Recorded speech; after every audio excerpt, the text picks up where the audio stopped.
এখন ফুল ফুটে তো প্রচুর দানা ধরবে, তাহলে কি সব থেকে যাবে? না, সব থাকে না, কোনো দিনই সব থাকে না। এটা প্রকৃতির সিস্টেম। আমরা অনেকে বলি ঠিকই মুকুল একটাও ঝরবে না, কিন্তু এটা ব্যাপারটা ঠিক না।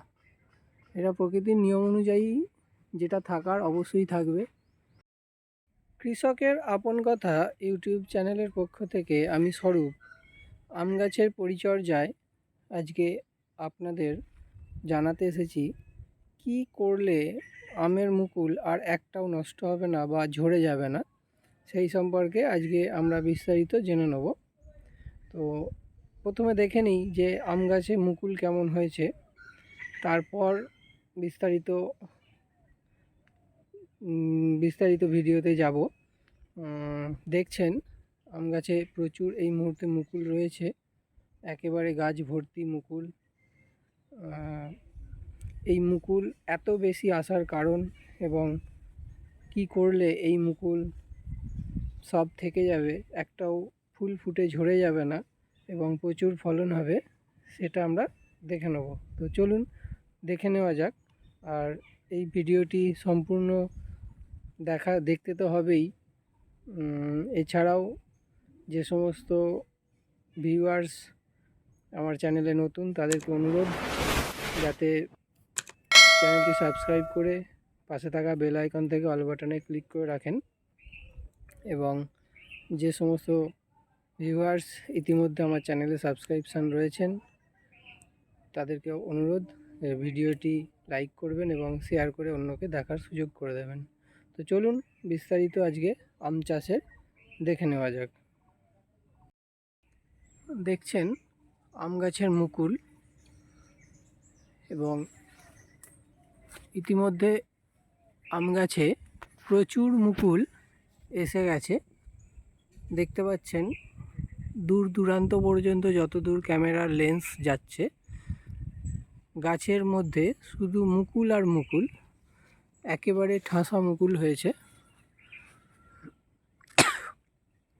দেখছেন একটি সুন্দর মুকুল, একেবারে কালার কত সুন্দর, মুকুলের চকচক করছে। মুকুলের লেন্থ, মুকুলের বডি কালার কত সুন্দর, এবং মুকুলের যে ফুলগুলি ফোটা শুরু হয়েছে, একটু নজর দিলে দেখতে পাবেন যে ফুলগুলি যে ফোটা শুরু হয়েছে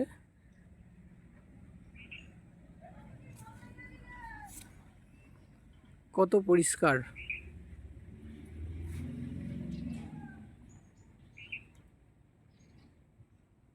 ইতিমধ্যে এক দুটো ফুল ফোটা শুরু হয়েছে, ধীরে ধীরে এই মুকুল সম্পূর্ণ ফুটে যাবে এবং এরপর আমের গুটি আসা শুরু হবে। এবার যেটা আমরা জানব, মুকুল তো এত এসেছে, এই মুকুল কিভাবে আপনারা ঠিক রাখবেন, অর্থাৎ মুকুল ঝরে পড়বে না, মুকুলের ক্ষতি হবে না, মুকুল চুঁয়ে যাবে না, মুকুল ভেঙে পড়বে না, এই বিস্তারিত বিষয়ে জানতে হলে একটা কথা আপনাদের বলবো। দেখুন এখানে একটি মুকুলে আমরা শুকিয়ে যাওয়া দেখতে পাচ্ছি ডগ। এটি মূলত হয়ে থাকে শোষকের কারণে। এক ধরনের শোষক পোকা থাকে, যে পোকার আক্রমণে এই ধরনের মুকুল শুকিয়ে যায় এবং পরবর্তীতে তা ঝরে পড়ে। আপনাকে মুকুলের পরিচর্যায় এই বিষয়টা অবশ্যই লক্ষ্য রাখতে হবে। শোষক এবং অন্যান্য পোকা নেই বললেই চলে, এখন মুকুল পরিষ্কার। এই 4 দিন হলো দ্বিতীয় ক্ষেপের যে ওষুধ, যে কীটনাশক স্প্রে করা, সেটা হয়েছে। সেখানে আমরা দেখা গেছে আগের ভিডিওতে আপনাদেরকে দেখিয়েছিলাম যে দ্বিতীয় ক্ষেপের যে ওষুধ স্প্রে আমি করেছি, সেখানে একটি শোষকের ওষুধ ছিল, অর্থাৎ শোষক সাদামাছি। আপনাদেরকে বলেছিলাম অ্যাক্ট 300 কিংবা সাগগান, এই দুটো ওষুধ আমি দিয়েছি, আপনারা আগের ভিডিওতে আমার পেয়ে যাবেন। যে কী ওষুধ দিয়েছিলাম শোষকের, এবং এছাড়ার একটা পোকা মারা দিয়েছিলাম সিমবুস। আপনারা পোকা মারার অন্য ওষুধও দিতে পারেন। এটা আমি আমার চয়েস থেকে দিয়েছি, আমার দীর্ঘদিনের যে আমের পরিচর্যা তার উপর বেস করে দিয়েছি। এবং এর সাথে একটি পাউডার দিয়েছিলাম যেটা ধসার আক্রমণ থেকে মুকুলকে রোধ করবে। এই যে ফুলগুলো ফুটছে এখানে পরাগায়নের জন্যে এরপর মৌমাছি আসবে, মৌমাছি পরাগায়নের সাহায্য করবে। আপনারা দেখছেন গাছের ভিতরেও কিন্তু প্রচুর মুকুল রয়েছে। ইতিমধ্যে দেখছেন গাছের গোড়ার দিকে যে সমস্ত ছোট ছোট ডাল রয়েছে সেখানেও প্রচুর মুকুল রয়েছে, এবং প্রতিটা ডালেই মুকুল রয়েছে। এবং আপনার গাছের ডাল ফেটে মুকুল বেরিয়েছে। এই যে গাছের ডাল ফেটে মুকুল বেরোনো, এত বেশি মুকুল গাছে কি কারণে হলো? যদিও এবারে অফ সিজন, গত বছর প্রচুর আম হয়েছিল, তারপরেও গাছে এত বেশি মুকুল আসার কারণ জানতে হলে অবশ্যই ভিডিওর মধ্যে কমেন্ট করবেন। পরবর্তী সময়ে এই এত বেশি গাছে মুকুল আসার রহস্যটা কি সেই সম্পর্কে আপনাদের ভিডিও নিয়ে আসব আপনাদের সামনে। তো যেটা বলার, মুকুল ঝরবে না একটাও। আপনারা অনেক চ্যানেলেই দেখবেন যে একটাও মুকুল ঝরবে না, অনেকে ভিডিও ছাড়ছে। হ্যাঁ, মুকুল ঝরবে না, কিন্তু মুকুলের যে ফুলগুলো ফুটবে সেই ফুলগুলো, অর্থাৎ আমি যদি সাধারণভাবে বলে থাকি যে এই যে মুকুলটি, এই মুকুলটির মধ্যে শয়ে শয়ে ফুল আছে। আস্তে আস্তে যখন মুকুলটি ফুটবে তখন দেখা যাবে যে এই একটা মুকুলের মধ্যে ফুল শয়ে শয়ে ফুল ফুটে মুকুলটি একদম আরও দেখতে সুন্দর হয়ে যাবে, ফুল ফুটে থাকবে, যে ফুলগুলো পরাগায়নের ফলে পরবর্তীতে আম ধরবে, দানা ধরবে। এবং আমরা দেখি একটা বোটাতে সর্বাধিক কতগুলো,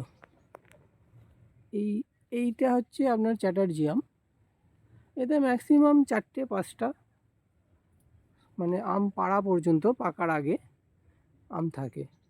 এখন ফুল ফুটে তো প্রচুর দানা ধরবে, তাহলে কি সব থেকে যাবে? না, সব থাকে না, কোনো দিনই সব থাকে না।